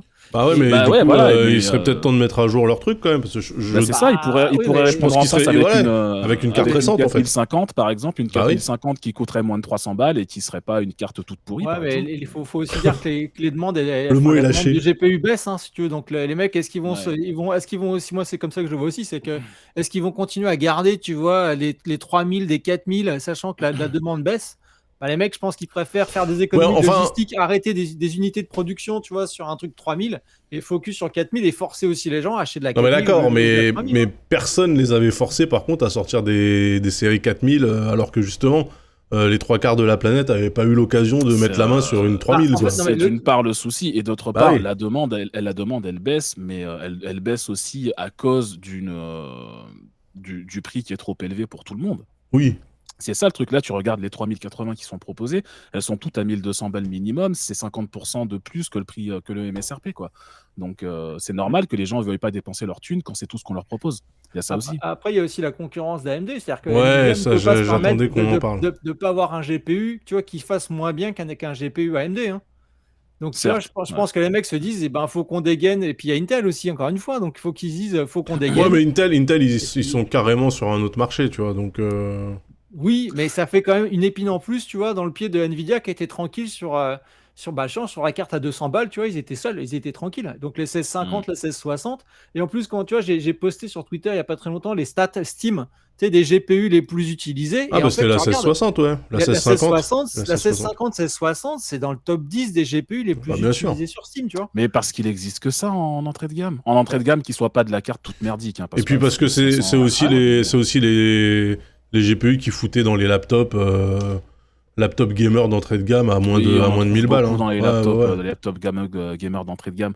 Mais parce que oui, c'est absolument tout ce qu'il existe en entrée de gamme, on va dire correct. Parce que sinon, tu vas t'acheter une Radeon 6400 et tu peux jouer à rien. Mais Déjà, faut être c'est quand capable même d'installer les compliqué. drivers, tu vois. Déjà, oui. Ça s'appelle toujours les catalystes, les drivers des Radeon ou pas? Adrénaline maintenant, ça s'appelle. Ah, Adrénaline, ok, Ouais. d'accord. Parce que Catalyst, je trouvais ça marrant comme nom. Ok, donc bon, bah c'est la crise, hein, voilà. Rien de nouveau sous le soleil. On passe à toi, Penta, en termes de test. Là, tu voulais basculer sur quoi? Attends, je regarde le conduc. Le Mac Mini M2 Pro. Ah, bah là, en plus, vous êtes deux à pouvoir en parler, donc ça, c'est chouette. Et t'as pris le Pro aussi, Oni, en Mac Mini Ouais, j'ai M2? un pro, ouais. Ouais. Ouais, et enfin, déjà, de toute façon, moi, depuis le M1, je suis conquis, hein. Enfin, là, pour le Mhm. coup, y a pas photo. Et là, en plus, tu as plus de cœur GPU, tu as plus de cœur tout court. Ça fait toujours zéro bruit, ça chauffe pas, ça consomme rien. C'est incroyable, ouais. T'as un max de ports. Mais en fait, j'ai pris la version Pro, c'est pour la quantité de ports USB-C et USB-A qu'il y a derrière. Pareil. Ouais, non, bah voilà, hein. Même si le port HDMI, du coup, moi je l'utilise pas, il y a un port Mm. Ethernet et ça c'est quand même aussi Mm. bien agréable. Donc voilà, moi je fais, alors bien sûr, je joue pas avec, je fais pas de montage vidéo, je fais pas de montage audio parce que je suis pas youtubeur, je suis pas C'est-à-dire que podcasteur, tu je fais fais pas rien, tout en ça. fait, En en fait, je fais vrai. du dev, bah, je dev Mm. et c'est vrai que du coup, avoir une machine qui a de la patate pour faire un peu d'inférence d'IA, d'entraîner un peu les IA, de faire tes trucs au quotidien avec un silence royal et des perfs de fou furieux, et ben voilà, c'est une putain de tuerie quoi. Donc, enfin vraiment, j'adorais Non, le non, M1, j'ai revendu le M1, le M2 Pro, je le kiffe. Vas-y, Oni, je sais pas, enfin, Mais non, mais j'allais dire, si tu veux, pour la vidéo, je peux en parler parce que pour le coup, moi, j'en fais beaucoup de la vidéo avec depuis quelques semaines là, et je suis franchement impressionné parce que pour le coup, avant ça, de la vidéo, j'en faisais sur mon PC. Mon PC, c'est quand même pas un PC d'entrée de gamme. Le CPU, c'est un 3950X. Et malgré ça, depuis que je suis passé sur le Mac, putain, mais je fais tout 2 fois plus vite. Je peux streamer avec une qualité que je pensais pas atteindre avec le PC. Et comme tu disais, le Mac, il souffle pas, il bronche pas. Il a aucun souci. Les montages vidéo, ça va super vite. Je suis toujours impressionné. Et de toute façon, les résultats sur Geekbench et compagnie, ils sont dispo sur le net, ils sont toujours hyper impressionnants. Ça explose pas mal de CPU de haut de gamme sur le PC. Et c'est pas par hasard. Et franchement, ça se ressent à l'usage. Hein, franchement, ouais. par contre, Tout ça truc pour que moins j'ai cher qu'une 4080, c'est quand même incroyable. un truc que j'ai pas compris par contre, c'est pourquoi ils ont sorti le M2 Pro en Mac Mini et pas le M2 Max, sachant qu'ils ont sorti le M2 Max sur le MacBook Pro, quoi. C'est-à-dire qu'ils te font le plus gros SoC Mais non, mais c'était sur pour un vendre. portable et pas sur un Mac Mini, quoi. C'était pour vendre leur cinéma Mac Studio, là, je sais plus comment il s'appelle, là, non? Non, mais c'est surtout parce qu'à la base, je pense qu'ils ont Pour aussi vendre un problème celui-là, de là. positionnement. Ouais, voilà ça. Ils ont un problème de positionnement, c'est qu'à la base, le Mac Mini, c'est pas tellement une machine pro, c'est censé être une machine familiale. Oui, mais ils ont Déjà, pas le sorti de principe Mac de mettre Studio. un M2 Pro dessus, c'est c'est un peu hors norme pour eux. Et du coup, j'imagine que le M2 Max et le M2 Ultra, ils vont le réserver pour le Mac Studio. Ouais. Bah ouais, Pas pour forcément, le, parce qu'ils parlent déjà de M3. le Mac Maxi, en fait, hein, le Mac Donc ça se Studio. trouve, ils vont peut-être sortir, parce qu'en plus, il y a la WWDC qui arrive en juin, donc qui est la Mhm. conf développeur. Ouais, Donc, mais dans tous les coups, ils sortent pas du matos. Ah, si, ouais, ils vont peut-être bah, présenter si, une machine, bah, oui. si, enfin, oui, si tu Ouais, mais ça sors sera un Mac Pro. Oui, ouais, un Mac ouais. Pro M3 Ultra XL, voilà. Mais en fait, moi, c'est parce j'ai que l'autre, quand même une question, là. Est-ce que vous croyez pas qu'en termes de perf, ça y est, on est servi, là? Sans déconner. Je veux dire, Tu peux il y a toujours faire mieux. personne qui... Mais non, mais il y a personne qui fout à genoux sa machine, là. Si. Si, moi, je peux la foutre à genoux. Ah ouais, l'encodeur logiciel sur OBS, je suis au réglage moyen et j'ai déjà une image super clean et je pourrais foutre le réglage au maximum. Et là, quand j'enregistre comme ça, en tout cas en local record, j'ai 4 FPS. Donc il y a toujours moyen de faire mieux. Tu peux toujours avoir une meilleure image. Oui. Si j'entraîne une IA qui me prend 8 heures d'entraînement, bah, si un jour je peux avoir du matos pour l'entraîner en 2 heures, je suis content. Hein. Mais là, quand je dis qu'il est impressionnant, c'est que par rapport à mon PC, qui est une pure machine, un PC auquel j'ai rien à reprocher, le Mac Mini qui m'a coûté la moitié du prix va 2 fois plus vite. Et c'est flippant parfois. Ouais. Oui, c'est ça. En fait, je me dis, pour l'homme de tous les jours, que moi j'incarne dans cette émission, vous êtes les nerds, je suis le bon sens paysan. Je me dis, franchement, je vais pas taper mes emails 2 fois plus vite avec une telle puissance de calcul. Là, à 800 balles, je crois, c'est ça? C'est 800 balles, le nouveau prix du Mac Mini? Le prix de départ, c'est 700. Ouais, c'était 700. Le prix de départ, c'est 700. Si tu prends la version avec le M2 Pro, ça commence à 1500. C'est 699. Ouais, 699. Voilà, donc 700 balles, avoir une machine pareille, parce que rien que le modèle de base, pour un paysan du 9.4 comme toi, Daz, franchement, ça fait plus que le taf. Pour 700 balles, si tu as un écran, tu te poses même pas de questions, quoi. Enfin, tu vois. Et pour jouer maintenant avec GeForce Now et compagnie, bah franchement, pourquoi te faire chier à acheter un gros PC, hein? Vraiment. Hein. Non, complètement. Par contre, tu as moins de connectiques sur le non pro. Donc tu dois avoir genre 2 ports USB-C, un port USB. Ouais, c'est ça, ouais. T'as 2 USB-C, 2 USB-A, je crois, sur le non pro, mais. Ouais, mais le problème, c'est Turbo Mouton dans le chat explique bien le dilemme qui m'anime. Puisque ce prix-là, 700 balles, c'est le prix d'un Steam Deck full featured. Exactement. Il y a des priorités dans la vie. Eh oui. Ouais, mais quel putain de rapport, quoi.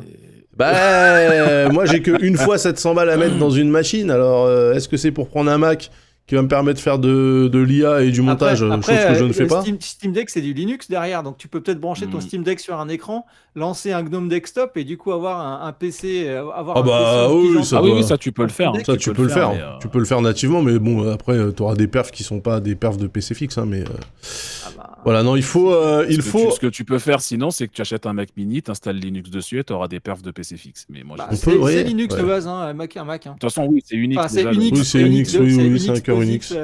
De base, donc voilà quoi. Oh là là, attendez, on a un raid. Merci Lydia pour le raid. Bonjour les loutos et les loutas. Bonjour. Bienvenue sur un stream qui va vous changer de ce que vous faisiez certainement avec Lydia. Je ne sais pas, vous deviez jouer à des jeux confidentiels. Ici, Lydia, c'est une putain de développeuse Python, qu'est-ce que t'en sais? Ouais, mais pourquoi pas? Et je suis sûr que ça l'intéresserait en plus, parce que Lydia est curieuse. En plus d'être généreuse. On fait un stream développement d'une IA en Python avec Lydia. Déjà, j'essaie de faire un stream carrière commande 2 avec Lydia, c'est pas gagné, hein, donc pour développer des trucs en Python, on va attendre un petit peu. Ok, donc globalement, vous avez acheté des Mac Mini à 1550 balles et vous en êtes content. Écoutez, si moi vous êtes content, moi je suis content pour vous, même si j'ai toujours pas de Steam Deck. Alors, que reste-t-il de nos amours? Attends, je regarde le petit conduc. T'avais encore un test à passer, toi, ou pas, là? Non. J'ai testé la Peugeot i208 GT. Ouais, bon, on va peut-être s'arrêter là pour les tests, là, ça commence à partir dans tous les sens. Je vais tester bientôt la Volkswagen ID3, je suis assez pressé, tu vois, d'ailleurs. J'ai jamais conduit de Volkswagen de ma vie. Ah si, une Golf une fois. L'ID3, c'est pareil, hein, c'est la Golf, mais électrique, hein, voilà, ça change pas grand-chose. C'est pas l'ID2 qui était censé remplacer la Golf? Ah, pour moi, c'était la 3, non? La 3, c'est pas un peu look SUV, mini SUV urbain, tout ça? Comme toutes les... Ah ouais, peut-être. Ouais, j'avoue que moi, les gammes, de toute façon, les constructeurs allemands, je ne comprends plus rien. Donc j'ai renoncé, en fait, à essayer de suivre ce qu'ils faisaient. Non, on va pas parler de ça. On va parler plutôt... on va passer directement au talk, en fait. J'avais testé la e-tron quand elle était sortie. Le gros SUV, là, qui ressemble à un Q9 énervé, là. Ouais. J'avais testé. Et c'était à l'époque où on faisait le JDH et Audi m'avait contacté pour la tester. Audi, Acer et Audi. Audi et Acer, bien sûr, Das Auto. Mais non, c'était quoi le truc, là? Le truc où on était monté, là? J'étais monté avec toi et... C'était la Tesla Non, j'étais monté dans une Audi et il y avait des caméras qui reproduisaient en 3D le parking de Webedia. C'était la A7 qu'on m'avait prêté aussi. Ouais, la Audi A7.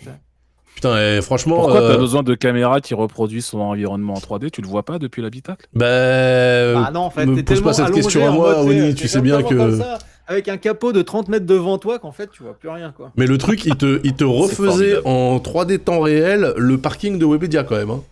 Texturé et Ah tout. non, mais hein. non, je veux bien le croire, c'est juste l'intérêt qui m'échappe. Ah bah il y en mais avait pourquoi aucun. pas. Si, Penta il m'avait dit qu'un des tests, c'était de foutre un carton sur le pare-brise et de pouvoir sortir d'un parking uniquement en regardant l'écran. Et ça marche. Ah non, mais oui, mais bon. Un pare-brise, ça marche bien Et aussi, t'as- ça tombe et pas la- en panne, ça lag pas. Et la voiture était censée sortir aussi toute seule du parking pour te rejoindre. Mais ça, ils l'ont jamais mis en production ça. Oui, Ouais. bah ça, oui, ça doit Les marcher. voitures qui se conduisent toutes seules, moi je me méfie toujours un peu. quand Oui, même. oui, bah de toute façon, même les gens qui disaient que ça allait le faire, ils disent que finalement ça sera pas tout de suite. Hein, donc, Ah, surtout les voitures sans lidar, tu vois, qui m'inquiètent en fait. Qui Ouais. conduisent Oui. toutes seules. Oui, une marque en particulier qu'on ne citera pas parce que potentiellement, Avec un truc comme ça, là, qui ressemble un peu comme ça, le logo d'ailleurs. ouais, comme une encre de bateau, un peu le logo de Sopiquet mais à l'envers. Ouais, inversé, ouais. Ouais. Non, bah du coup, on va parler, on va passer au talk et on va parler du coup du sujet qui secoue complètement Internet en ce moment, c'est évidemment la faillite. Est-ce que c'est une vraie faillite? Je ne sais pas, mais en tout cas, les temps sont durs pour la Silicon Valley Bank. Et là où ça nous touche, nous, adeptes de tech, c'est que, de ce que j'ai compris, Pentaro, tu me diras si je me trompe, mais la SVB, c'était un peu la banque qui finançait toutes les startups de la galaxie. Quoi. Ah, mais c'était la banque des start-upers, la banque de la Silicon Valley, c'était La banque des fonds d'invest, voilà. exactement des VC, des venture capitalistes, etc. Mhm. Oui, c'était vraiment le symbole de la réussite de la Silicon Valley dans tout l'excès qu'il y a. Et c'était, enfin voilà, tous les start-upers, le premier réflexe, c'était d'aller voir la Silicon Valley Bank. Et un pote là, dont on parlera un peu plus tard, et qui a monté sa boîte il n'y a pas très longtemps, voilà, les SVB s'est pointé tout de suite pour essayer de financer ces trucs, et ils avaient un max de pognon. Et ce qui s'est passé, en fait, bah, globalement, il y a quelques années de ça, pendant le Covid, je vous rappelle que les taux d'emprunt étaient négatifs pour les banques. C'est-à-dire qu'en fait, les banques, on leur donnait de l'argent pour qu'elles empruntent de l'argent. Voilà. Donc, quand nous, on empruntait, pauvre Kidam, à 0 et quelques, on était super contents. Et en fait, un pote banquier me disait, on pourrait te faire un taux 0, continuer à gagner de l'argent parce que nous, on emprunte négativement. Donc, ce qui fait qu'il y a beaucoup de banques qui se sont gavées à cette époque-là et qu'on fait des paris sur des taux d'emprunt peu élevés, et puis les taux d'intérêt peu élevés. Et puis là, la Fed, il commence à parler d'avoir un taux d'intérêt, je crois, à 5,75%. Donc, quand toi, tu fais tous tes paris banquiers sur un taux d'intérêt faible et qu'on te sort 5,75, c'est compliqué. Tu rajoutes à ça l'inflation, donc toutes les startups voient leurs coûts exploser dans tous les sens. À un moment donné, ça commence à flipper. Et puis, c'est l'effet boule de neige. C'est-à-dire que dès que tu as des rumeurs qui commencent à sortir, comme quoi la banque va pas forcément bien, qu'est-ce que font les gens? Ils vont tous chercher leur pognon au même moment. Oui, mais alors, Et est-ce vous que savez- justement, est-ce qu'on peut revenir sur comment ça s'est passé ce truc-là? Parce que c'était.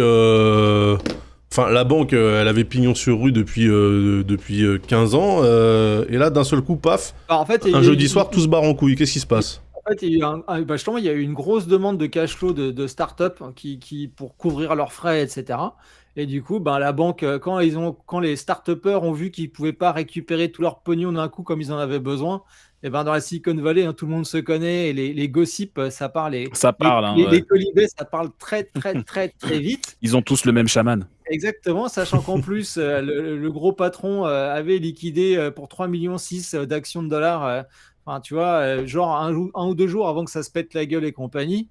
Enfin, tu vois, ça ajoute au truc, quoi. Donc, Oui, parce qu'alors, oui, ce qu'on n'a pas dit, c'est qu'au-delà de cette faillite record en un temps record et de tout ce qu'elle représente, on vient d'apprendre que le patron de l'entreprise a commis un joli délit d'initié. Mais le problème, c'est que quand tu lis la citation, tu as l'impression qu'il ne se rend pas compte qu'il est en train de se Ah, mais couper à c'était lui-même, lui en fait. Le mec Mais que oui. j'ai. Alexandre Oui, le type machin, explique, ouais, il y a machin plein de Negra, gens qui ont fait un Ferrara bank Negra. run. Donc, un bank run, c'est vendre, c'est d'être au courant que tu vas plus pouvoir payer, donc de vendre tout ce que tu peux, sauver les meubles, en tout cas, pour garder ta mise, avant de prévenir les autres que, ils ont perdu leur thune. Il a dit, j'ai vu tous mes potes qui faisaient ça, du coup, je l'ai fait aussi, quoi. C'est ça. Du coup, mais mec, c'est illégal ce que t'es en train de dire, tu vas Exactement. finir en tôle. Et comme dit Pakoun, en fait, c'est le CFO, donc le Chief Financial Officer, donc le mec responsable des finances. En fait, c'est l'ancien de De Lehman Lehman, ouais. Brothers, Ouais, ouais, j'avais qui vu. a fait couler Lehman Brothers en 2008, tu vois. Donc, déjà, Voilà. le mec, il sait de quoi il parle, Donc- quoi. Il s'agit de couler une banque. Il Le est mec a connu de pour ses bonnes l'expérience, décisions. exactement, tu vois, le mec est doué. Ouais. Et du coup, voilà, donc ça a fait boule de neige. Et en fait, ce qu'il faut savoir, c'est que en fait, le système bancaire américain n'est pas aussi encadré que le système européen. D'ailleurs, merci Trump qui en 2017 a un peu ouvert les vannes. Oui, de il la a dérégulation. dérégularisé encore. En gros, typiquement, une banque est censée avoir en fond tous les avoirs de ses clients. Oui, de Donc, quoi pouvoir payer exactement. l'ensemble des actifs. Et quoi. alors qu'en fait, aux US, pas du tout. Donc, ça veut dire que si tous tes clients d'un coup tapent à la porte pour récupérer leur pognon, en fait, t'as pas les liquidités pour le faire. Mais c'est marrant parce que ça s'appelle Bernard Madoff.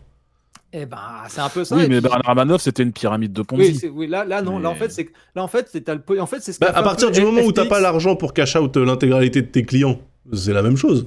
Oui, mais La en fait, pyramide c'est ce de qu'a fait- Ponzi, C'est c'est pour ça pareil. que les banques européennes, en tout cas notamment françaises, mais européennes de manière générale, ont ce Ouais. qu'on appelle une obligation de liquidité, c'est-à-dire que pour se déclarer banque et faire un service bancaire, tu dois déclarer le fait que tu as tant de liquidités et que tu garantis que tu as les liquidités nécessaires à payer tes clients au moment où ils vont réclamer leur thune. Mais c'est vrai qu'aux États-Unis, il n'y a plus ça.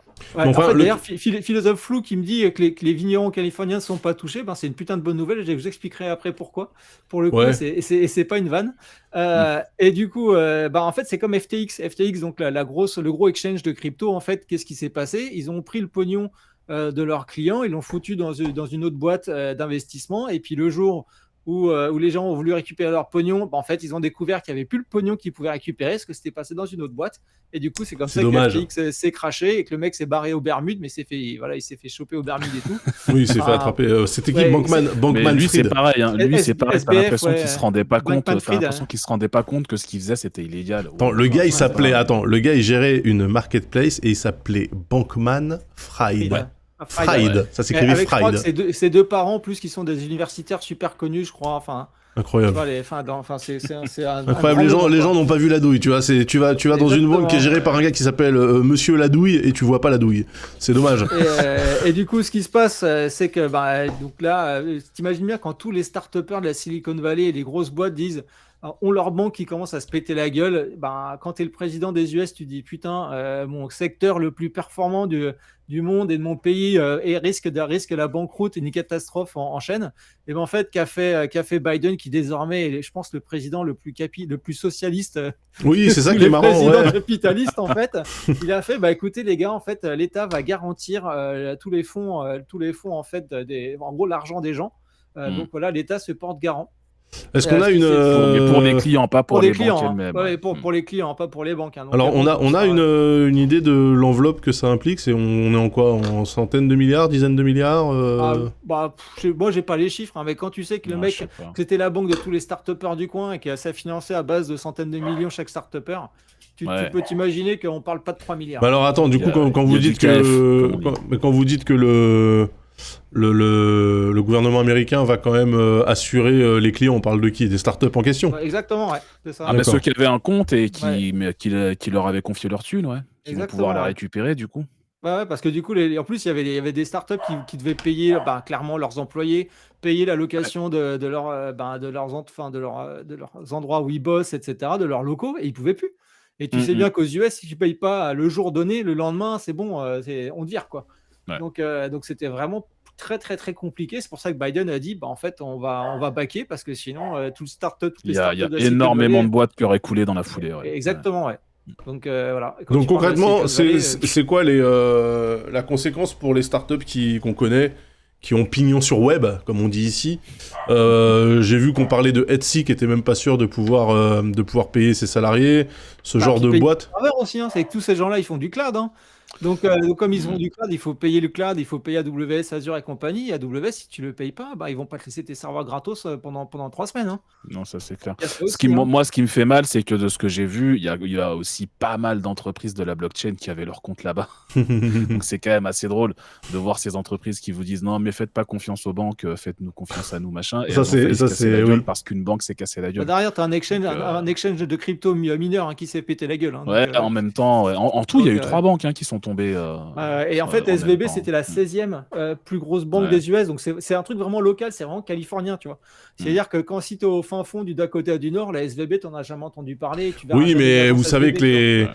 les marchés financiers sont interconnectés, donc il est possible que le mec du Dakota du Nord, voire le bon paysan avec les mains pleines de terre qui travaille dans les Deux-Sèvres, potentiellement peut se faire baiser la gueule par un effet domino. Donc moi la question c'est, est-ce que nous, pauvres Européens, socialistes, est-ce que nous sommes à l'abri de... Oui, parce qu'il y avait la seule agence SVB en Europe, c'était en Allemagne. Et là, j'ai appris qu'elle s'était fait racheter justement par je sais plus trop qui. Donc en fait, tous les Européens qui avaient des filiales SVB ont tout de suite racheté les trucs.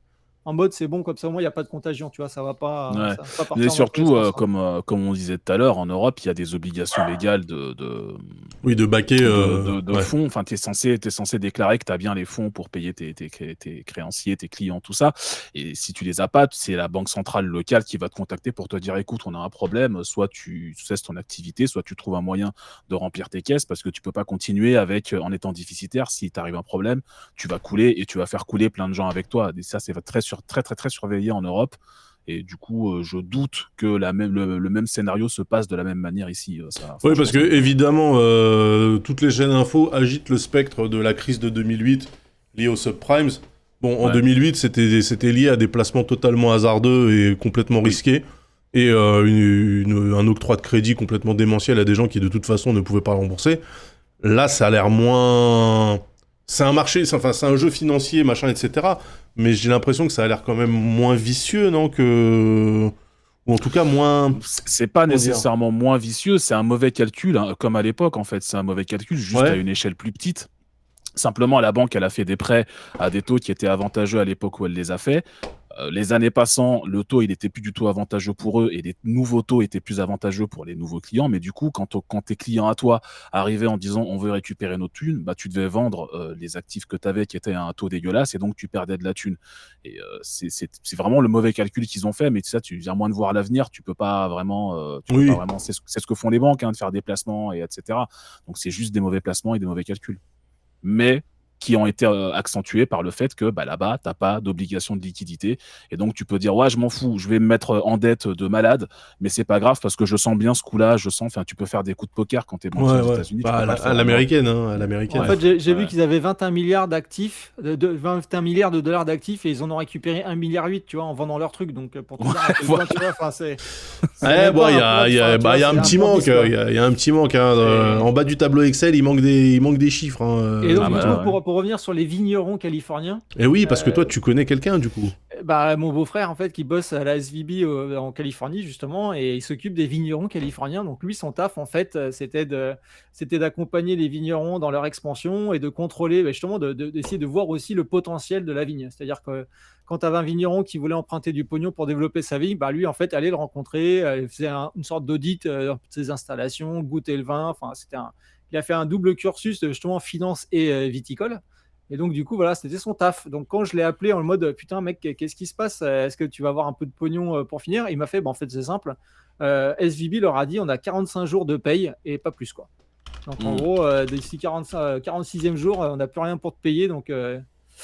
Donc voilà, donc si apparemment Biden a dit que les vignerons californiens étaient bien, comme l'a dit la personne dans le chat, ça veut dire que potentiellement, peut-être que la division Pinard de SVB va bien et que potentiellement mon beau-frère va peut-être s'en sortir. Alors c'est marrant, ça veut dire que la SVB, ils étaient à la fois sur les startups et les petits artisans avec les mains pleines de terre.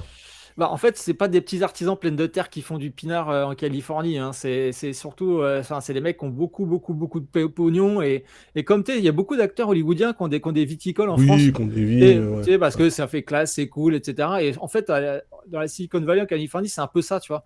C'est-à-dire que le mec, il s'est fait quelques milliards avec sa start-up, en fait, il kiffe avoir son petit viticole dans le coin, tu vois, faire ses petites bouteilles de pinard. Et Et voilà, quoi, ça fait partie, tu vois, comment dire, de la success story de dire, bah tiens, j'ai acheté mon petit viticole et voilà, quoi. Et puis, ils ont beaucoup de cépages aussi. Et ce que j'ai appris au niveau, j'y connais rien en pinard, mais je sais qu'il y a eu du cépage californien qui a été importé en France, a priori, quand il y avait apparemment, il y a eu une grosse maladie des vignes, il me semble. C'est quoi, c'est le phylloxéra, non? Ouais, c'est ça, le Ouais. phylloxéra, je crois. Et d'après ce que j'ai compris, apparemment, on avait dû réimporter du cépage californien en Oui. France Bah, pour, mais pour repeupler. c'était des pour variétés repeupler le truc, quoi. françaises, donc c'est Ouais, pas c'est ça, pour. ouais. Ah, Ah, donc le vin, il a fait Oui. pouf, pouf. Enfin, il a fait France, Une bonne Californie, partie du Californie, vin France, produit quoi. en France, effectivement, viennent de souches californiennes, mais qui, à la base, sont Étaient françaises françaises, et quoi. qui avaient été exportées en C'est ça, mais Californie. c'est rigolo, tu vois, de voir Ouais. que finalement, les grands Bah, de toute façon, amateurs de pinard français, bah, finalement, boivent du cépage californien, quoi. sans le savoir, c'est incroyable, franchement, hein, mais on apprend tout sur Discate, Allez, vraiment. merci Philosophe Flou, du coup, je vais regarder ça, l'article Bloomberg sur les vignerons, ça m'intéresse. Donc toi, ton beau-frère, il va se faire lourdax alors ou parce que là, si Biden il sauve tout le monde, bon bah, il y a plus de problème et on continue exactement comme après 2008. Let's go. Non, il back up l'argent des clients, il back up pas la banque ni les employés. Bah oui. Mais donc la banque ferme vraiment ou se fait racheter? Justement, A priori, la banque, elle va couler, ouais. Ouais, donc en fait, D'accord. c'est soit il y a un mec qui rachète. D'ailleurs, j'ai vu qu'il y avait Elon Musk, je sais plus, qui avait dit, et si on rachetait SVB pour faire une banque digitale et tout. Oh mon dieu. Ouais, mais Elon Musk, il faut qu'il arrête de racheter des trucs. Il faudrait, en fait, il lui faudra un tuteur légal. Tu sais, comme Il faut le mettre sous tutelle ou sous curatelle. un tuteur légal qui va dire, écoute, non, Twitter pour 44 milliards, c'est pas raisonnable. Tu retournes dans ta chambre, s'il te plaît, Elon, et tu arrêtes. Mais alors tes attends, conneries. parce qu'on a HSBC Kubiak, a déjà racheté. voilà, on a Kubiak qui nous dit HSBC a déjà racheté. HSBC, pour moi, ils ont racheté que la filiale allemande, ils n'ont pas racheté au niveau global pour moi. Mais bon, Écoutez, moi de après, toute ça façon, reste- c'est une banque, je savais même pas qu'elle existait jusqu'à la semaine dernière. Donc, De quoi, SVB? Ah ouais. Oui, c'est vrai que je Oui, connaissais mais pas tu non sais plus. pourquoi? Parce que toi, t'es un mec de SoCal, en fait. T'es pas un NorCal guy. Ouais, c'est les Alors, banques, si oui. alors que si t'avais dépassé la frontière Los Angeles, comme moi, tu vois, Ouais. bah, en fait, moi, je passe ma vie à Silicon Valley. Globalement, je descends jamais en dessous. Et ben voilà, moi, je vois du SVB partout, tu vois. Ah oui, parce que moi je connais Wells C'est comme les Fargo in-and-out, et en fait, Chase, tu vois, tu vois, c'est- ouais, bah Chase, voilà, Wells bah- Fargo et la filiale de la BNP aux États-Unis qui s'appelle Bank of the West. Et je trouve ça trop stylé. Bank of the West. Tu vois, il y a la Wells Fargo, il y a la diligence dessus, mais Bank of the West, ça fait super stylé. Ok. Ah merde, attends. Donc ça, c'est pour le gros point SVB. De toute façon, on va le suivre chaque semaine parce que je pense que le graphique qu'on a vu sur la récession, il risque de... Ouais, il va faire un petit bump, hein, probablement. Ouais. Il va forcément être impacté par ce truc-là, même si les entreprises sont potentiellement sauvées par le gouvernement américain. On sait très bien que quand il s'agit de couper des têtes avec un semblant de justification, généralement, ils hésitent pas trop longtemps, hein, les Américains. Les Français non plus, du reste. Hein, je veux dire, là-dessus, on est raccord. Tu voulais nous parler, Penta, de ChatGPT, je crois, non? Il y avait un truc comme ça, parce que j'ai vu Oui, que- faire un petit update en fait sur ChatGPT, parce qu'on avait fait notre talk il y a pas très longtemps. Bien sûr. Et vous parler un peu des nouvelles de ce que ça donne, parce que là, du coup, c'est accessible à beaucoup plus de monde. Moi, j'ai toujours là, pas maintenant- accès au truc de Bing, là, le Bah, machin... t'as fait un compte Microsoft et tu t'es inscrit à la liste d'attente ou pas? Ouais, j'étais sur liste d'attente, mais ils m'ont jamais Ok. réécrit. Bah, en fait, le truc, c'est comme moi, j'utilisais Bing depuis des années parce que ça me faisait des points gratos pour avoir le Game Pass gratos. Il était Ouais, là, l'utilisateur européen de Bing, il était là, c'était lui. Et c'était moi. Et du coup, ce qui fait que vu que j'avais beaucoup de points, bah, en fait, j'étais en top liste, tu vois, pour la liste d'attente. Donc, ça m'a servi. Et du coup, là, les nouvelles intéressantes sur ChatGPT sont que déjà, Microsoft s'est aperçu que des gens flirtaient avec ChatGPT. Oh mon dieu. C'est-à-dire que... Ah oui, non, mais ça, c'est Oh mais ça va incroyable. devenir gênant, oh là là. C'est Ça incroyable, m'étonne en fait. tellement pas. Et du coup, ce qui s'est passé, c'est donc ils sortent ChatGPT en mode voilà, c'est un prompt. Vous tapez quelque chose, ça vous répond. Donc il y a des gens après qui ont essayé de flirter avec, enfin un peu comme c'est Her, je crois le film, c'est ça. Hein, Oh là où là, un quelle mec tombe angoisse. amoureux Ouais. d'une IA. Enfin Oui, voilà. oui. Donc et du coup, Il est bien ce film. Le film est très bien. Microsoft ensuite donc s'est dit putain, on tient un truc enfin pour être hype. On n'a jamais autant d'articles sur nous que depuis que des mecs veulent flirter avec ChatGPT. Votre nouvelle copine. Du coup, ils ont ajouté maintenant, tu as 3 traits de caractère disponibles en fait dans ChatGPT. Tu as un mode un peu artiste, un mode strict et un mode un peu plus concis, quoi. Donc voilà, parce que les gens ils se sont aperçus qu'en fait c'était comme ça qu'ils avaient de la hype. Donc ça c'est assez marrant. Et alors petit rappel, hein, ce que vous raconte ChatGPT n'est pas parole d'évangile et il y a toujours un regard critique, s'il vous plaît, Vérifiez. sur ce que ça vous raconte. Je le redis, ChatGPT, considérez que c'est comme votre daron quand il vous racontait n'importe quoi avant Internet. En fait, c'est ça. Ouais. C'est-à-dire Exactement. que moi, mon père, c'est Voilà. ChatGPT. Franchement, il me disait des trucs, mais vraiment avec une assurance et un ton. Tu te disais, ouais, c'est sûr, il allait à la bibliothèque, parce qu'à l'époque, il n'y avait pas Wikipédia. Il allait à la bibliothèque, il a potassé, il sait de quoi il parle. Sur tous les sujets, hein. Wikipédia est arrivé, et bon, bah, l'image de mon daron, elle est un petit peu descendue dans le palmarès, quoi. Donc, considérez que ChatGPT, c'est votre père sans Internet. Et ça marche Voilà, très bien. donc du coup, pitié, faites ça. Et en fait, ce qui est intéressant, du coup, c'est que Satya Nadella a dit, en gros, nous, tout ce qu'on veut, c'est grappiller sur le dos de Google des pourcentages de moteurs de recherche. Et en fait, 1% de part de marché en moins pour Google, c'est 2 milliards de dollars de revenus pour Microsoft, hein. Voilà. Ouais. Donc, pour vous dire, donc, ils ont lâché 10 milliards dans OpenAI pour avoir ChatGPT et mettre tout sur Azure. Et s'ils grattent 1% de moteur de recherche à Google, c'est 2 milliards. Donc, s'ils en grattent 5, c'est bon, en fait, leur mise, elle est déjà en fait remboursée. Ouais, mais Donc concrètement, c'est quoi le but, c'est que tu discutes sur Bing avec. Non, le but, c'est que tu ailles sur bing.com et que si tu n'as pas besoin de ChatGPT, tu n'utilises pas ChatGPT, mais que déjà, tu fasses tes requêtes sur Bing. C'est ça, en Ouais. fait, le but. Oui, tu leur vois. but, c'est que tu utilises Bing en réalité. Exactement, c'est ça Bing. Parce qu'en fait, ChatGPT, c'est là où je veux en venir dans ma petite chronique, c'est que ça leur coûte de l'argent. Là, on a appris qu'ils avaient dépensé là, des centaines de millions de dollars en GPU. Donc, ils ont acheté des A100. Les A100 de chez Nvidia, ils en ont acheté des dizaines Les de fabs. milliers. C'est là Voilà, qu'ils sont partis. Exactement, c'est là qu'ils sont partis. Ils ont acheté donc des dizaines de milliers de A100 de GPU parce que, il faut réentraîner ChatGPT continuellement. Parce que si ChatGPT vous sort pas la dernière info qui est sortie il y a Là, 3 heures, faut bien l'aider, hein, parce que j'ai tapé ton nom et tu es un judoka français né le 19 mai 83. Bah oui, je sais. Ouais, En Guadeloupe, du coup, ça va, ouais, ça en Guadeloupe, marche. c'est ça, c'est un Guadeloupéen. Ouais. Je sais que c'est un Guadeloupe. Du coup, au moins, on peut pas nous confondre, hein. Ça là-dessus, tu vois, c'est clair. Donc là, au moins, c'est pratique. Non, mais ce que je veux dire, du coup, c'est que ils ont lâché des centaines de millions de dollars là pour monter des gros data centers spécialement pour ChatGPT, parce qu'il faut le rentraîner continuellement. Et là, on parle d'une IA avec des milliards et des milliards de paramètres, donc ça s'entraîne pas avec un petit GPU, hein, c'est des dizaines de milliers qu'il vous faut. Et ils ont sorti enfin, sur Azure, on peut enfin utiliser les services, donc ChatGPT, DALL-E pour la génération d'images, et on a les tarifs, parce qu'on n'avait pas les tarifs en fait, à combien ça coûterait. Tout ça. Ce qui veut dire que si vous mettez en corrélation les tarifs Azure avec ce que quand vous faites une requête Bing, eh ben vous pouvez avoir le chiffre de combien ça coûte un utilisateur ChatGPT quotidien. Alors après, tous les jours, chaque semaine, ils changent un peu le nombre de requêtes qu'on peut faire. À un moment donné, c'était 10, après c'est passé à 15. Enfin bon, ils sont en train de bouger le curseur comme ils peuvent.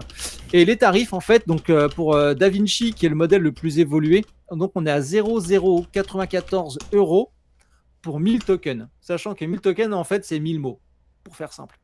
Et quand vous faites des requêtes ChatGPT, vous êtes limité à 2000 mots.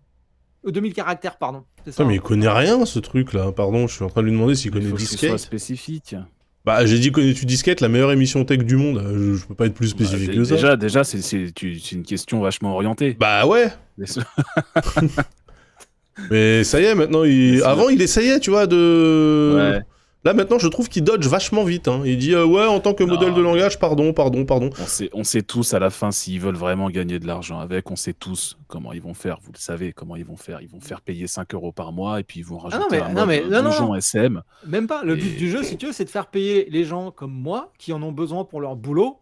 Et au lieu de devoir réinventer la roue, en fait, vont utiliser leurs services. Et moi, j'ai plein d'idées pour la mairie de Drancy avec ChatGPT. Alors, je me permets, Penta, de t'interrompre. Si tu faisais tourner ton truc d'IA qui reconnaît les poubelles lâchées à l'arrache là, dans la ville de Drancy, tu vas dans le 12e, là, je peux te dire que ton modèle de data, là, il va apprendre de manière incroyable. Ah ouais, c'est le moment ou jamais là, de faire Ah bah là, faut y aller, hein, parce que je peux te dire... là en ce moment niveau poubelle lâchée comme ça de manière sauvage, tu passes un petit quart d'heure dans Paris, t'as de quoi faire, hein. Ah bah là je peux te dire que le kebab en bas de chez moi là, D'ailleurs, bisous à la ville de Paris, à qui j'ai une réunion il n'y a pas très longtemps pour les aider sur des sujets d'IA. Voilà, bisous à vous si vous regardez l'émission. Bien sûr, et Euh, regarde. du coup, voilà, donc on est à 0,09 donc pour 1000 tokens. Donc tu te dis qu'une requête c'est 2000 caractères. Donc tu vois ce que veut dire, c'est que c'est pas gratuit. Chaque fois qu'une personne fait une requête, ça coûte du pognon à Microsoft. Alors eux se facturent pas en interne au prix public, bien évidemment, mais malgré Évidemment. tout, tu vois, c'est quand même des centaines de millions d'euros lâchés pour les GPU plus chaque personne. Donc le modèle économique, c'est vraiment de gratter des pourcentages de moteurs de recherche à Google, vendre la techno à des gens comme moi sur Azure, déjà pour me faire venir sur Azure, parce que moi j'étais client OVH et AWS et je faisais pas du tout d'Azure. Donc déjà, ils se disent, bah tiens, peut-être qu'en étant sur Azure, en utilisant OpenAI, il va peut-être voir d'autres services qui vont l'intéresser, et ainsi de suite, et ainsi de suite. Tu vois, donner de l'appétence pour Azure plutôt que quelqu'un d'autre. Donc voilà, et DALL-E, ah oui, DALL-E, ça c'est intéressant. Donc, le truc de génération d'images, c'est 1,89 € pour 100 images. Ça va. Ouais, mais tu vois, quand tu es une boîte, tu sais, quand tu es une boîte justement qui fait la génération d'images avec des prompts comme, je sais plus comment il s'appelle, Midjourney, ce genre de choses, ben voilà, ça te donne, tu vois, ça donne une idée en fait de combien ça coûte, quoi. Attends, justement, là, on a encore dépensé 5 balles avec deux requêtes dans le chat. Il y a N'oubliez pas votre serviette qui dit « J'ai eu ça comme réponse. Bonjour, c'est Bing, je peux vous aider en français. Disquette est une émission sur Twitch qui parle de l'actualité du monde de la technologie, notamment des processeurs, des cartes graphiques et des jeux vidéo. Jusque-là, sauf les jeux vidéo, on n'en parle pas trop, mais quand même. Elle est animée par 4 passionnés. Ah ouais, pourquoi pas. On est 5, mais c'est pas grave. C'est Wiz, Marc, Pierre et Régis. Alors, qui est qui? Vous pouvez choisir. Vous pouvez choisir. Qui est Régis? Il faut qu'on se renomme. C'est ChatGPT qui l'a dit. Ah ouais, moi, je Régis prends, 1. attends, moi je prends. C'est Wiz. C'est Wiz. Ça, Je c'est savais, Wiz. ça Ok. c'est un truc de hacker, ok. C'est Wiz, c'est quoi pour la prochaine fois je le note. C'est Wiz et toi tu seras Régis Penta, j'ai décidé. Oh, forcément, je suis le blanc de la truc, quoi. Let's go. Fallait que ça Et moi soit je serai C'est du Pierre. racisme, ça, monsieur Daz. C'est Non, du pas du racisme. tout, c'est par rapport à Régis. Régis est un con, C'est un con, bah le oui, sketch, il a- le sketch des nuls pour les gens Prenez la référence, hein. qui sont nés avant 1980. Quoique oui, j'aurais pu être Régis moi aussi parce que j'aime bien ce prénom. Je suis fasciné par les gens qui s'appellent Régis. Attention, c'est Régis 1. Oui, c'est Régis 1. Mais ça doit se Je sais dire pas ce que Régis ressemble 1. l'acte de naissance, mais Régis 1. Régis 1, ah, putain, oui. Mais dites-vous que si ça se trouve, pour de vrai, cette émission existe avec ces personnes. C'est ça qui est ouf. Dans un univers parallèle. Imagine, on se dit tous, ChatGPT, c'est des réponses pétées, c'est pas. En fait, ouais, c'est juste qu'il est pas plugué sur la bonne terre. Et c'est ça, c'est des réponses, mais qui Excellent. marchent dans un univers parallèle. C'est la porte du multivers, en fait. Mais oui, Voilà. ça c'est un bête de scénario de trucs d'anticipation. Franchement, incroyable. Je pense qu'on va avoir les IA conversationnelles C'est pas con, en dans fait, les films. t'imagines, une IA en fait qui donne des réponses d'une terre de. Bah oui, d'un d'une autre multivers. C'est ouf. dimension, ça serait Et mortel. du coup, t'essaies de communiquer avec ce multivers via l'IA. Ouais. Putain, faut faire un film. Ah ouais. Ouais. Mais de Là, il y ouf. a un truc à faire. Hein. Et le mec qui a géré l'IA, en fait, dans l'autre multivers, c'est ton père. Parce qu'il y a un truc... ouais, parce qu'il y a un truc comme ça, il y a un film... Hein, Ah bah dites-moi si- là, tu rentres dans le scénario d'Interstellar, par contre. Mais non, mais c'est quoi? Il y a un film avec un gars qui communique avec son daron dans le passé par radio. Ah putain, je l'ai Ça, vu ça en me plus. dit il y a- quelque il y a- chose, Et en oui, plus, t'as raison. avec, je crois Le que c'est chat va Dennis savoir. Quaid. Ils ont toujours Et- la réponse dans Et le le chat. fils permet Dennis à Quaid, son putain, père... oui. Ouais, le fils Fréquence permet... interdite. Fréquence c'est ça. interdite, putain, voilà. Ah, bien joué. Mhm. Mais Bien oui. joué. Exactement, le pompier. Putain, j'ai envie de le voir. Allez, hop. Eh ben, ça tombe bien, parce que c'est la fin de cette émission. Voilà, allez. Allez hop, Allez, hop, ça go dégage. Netflix. Non, ben, ok. En tout cas, merci beaucoup. Hein, ça m'a fait vraiment très plaisir de vous retrouver après cette petite Pareillement. pause. On espère revenir, donc... non, on n'espère Ah, pas, si, on deux revient. secondes, deux Ah, secondes tant qu'on parle bien. ouais. Donc, je vais essayer de mettre en place un système de sous-titres temps réel. Avec Vas-y, une IA vends ta pour, sauce. Pour Disquette. Parce que j'ai un pote qui s'appelle Oh. Jean-Louis, qui a monté une startup Gladia, qui utilise le modèle OpenAI de transcription texte de Text to voix speech. vers texte, Speech to text to text. speech et texte et speech to speech en traduction multilingue, temps réel aussi. Donc mon idée, moi, tu vois, typiquement, c'est par exemple d'avoir un système où quand on parle pour les personnes malentendantes, typiquement, on pourrait voir les prompts générés par l'IA pendant qu'on parle, pour les vidéos YouTube aussi, et un jour, pourquoi pas, essayer de faire une mission disquette traduite en Punjabi ou en ourdou. Je trouve que ça sera ultra cool, tu vois. Et on pourra s'exporter à l'Inde et 1,3 milliard quand même de personnes. Non, mais tu sais je crois, quoi 1,2 milliard. Eh, Ça sera la faut qu'on revanche. attaque le Ça sera marché la indien, revanche. là, Non, mais ça sera la d'accord. revanche pour tous les tutos YouTube avec des Indiens là qui nous expliquent en parlant anglais avec un accent délicieux. Comment J'en ai maté plein rien que ce week-end. Bah Je oui. fais des trucs pour mon stream et à chaque fois, putain, c'est vrai en plus. Hello C'est everyone, welcome to this video. I'm going to help you. Non mais I'm incroyable. gonna show you how to change the color. Ou même en C'est chinois, tu toujours vois. ça. Enfin, en cantonais, tu vois, t'as 1 milliard de personnes. Voilà. Faut élargir l'audience de disquettes. Et ben voilà, grâce à ça, on pourra, tu vois. J'avoue, les mecs nous Ouais. carrient depuis des années et ils nous curient également. Allez, salut. C'est tout pour moi. Merci Paname. Oh mon dieu. Du coup, ce qu'on Bref, va faire, voilà. c'est qu'on va raid des gens. Alors, est-ce que vous avez une chaîne de prédilection? Je vais te dire si j'ai des. Ah oui, mandarin, merci, pas cantonais, mandarin. Ah, la langue officielle, c'est le mandarin. Ah oui, c'est le mandarin. Pardon. Ah oui. La revanche des Sikhs, bien sûr, j'y avais pensé également, vous inquiétez pas. Alors attends, y a qui là? Ah bah Samora, allez vas-y tiens. On va pousser ça chez Samora, ça va lui faire plaisir. Chers amis, donc nous on se retrouve dans 2 semaines. Oni, quand est-ce qu'on te Ah, retrouve sur... Mog qui me dit, je suis peut-être en retard. Ouais, complètement Mog, complètement. Ça sera dispo en podcast. On te retrouve quand, Oni? Demain après-midi, je vais streamer du Wolong. Ok. Fallen Destiny. Bien ou pas ce truc-là? J'ai des doutes. Oh, il est tout pété, mais en attendant le contenu additionnel d'Elden Ring, ça fait un palliatif. On Ok, va dire ça ouais, comme bah, ça. super, ok. Ouais. Donc c'est un palliatif à Elden Ring, je note. Sachant que moi, Elden Ring, je l'ai lâché parce que justement, la vie est trop courte pour se faire chier avec des jeux durs. Je vais pas jouer à Elden Ring. À Wolong, oh là là, lapsus. Penta, toi, tu t'en fous, tu streames pas de toute façon. Donc on te retrouve Exactement. à la mairie de Drancy tous les jours de 12h à 12h08, hein, classique horaire pour les fonctionnaires. N'hésitez pas à aller lui taxer son écran 45 pouces incurvé, qui ne curve pas, Qui se décurve. qui se Ouais, décurve. exactement. Et si vous habitez Drancy ou une ville limitrophe, n'hésitez pas également à saluer la police municipale parce qu'il n'est pas impossible que plus tard, vous les retrouviez à Bercy, les gars. Ok, à l'Accor Arena, sur une finale de Valorant ou de LoL ou de je sais pas quoi, parce que ils sont équipés, vrai. comme des équipes e-sport. Donc j'espère que nos impôts ils servent quand même à quelque chose. Hein. Ils ont intérêt à doser un Il petit peu. faudrait au moins ça, quoi, ouais. Au moins ça. Voilà, c'était un plaisir évidemment hein, de vous recevoir. Je vous souhaite une très bonne soirée. Nous on se retrouve pour un stream demain sur cette chaîne. Je sais pas quand. Voilà. En attendant, portez-vous bien et gros bisous à tous. Ciao. Ciao, ciao.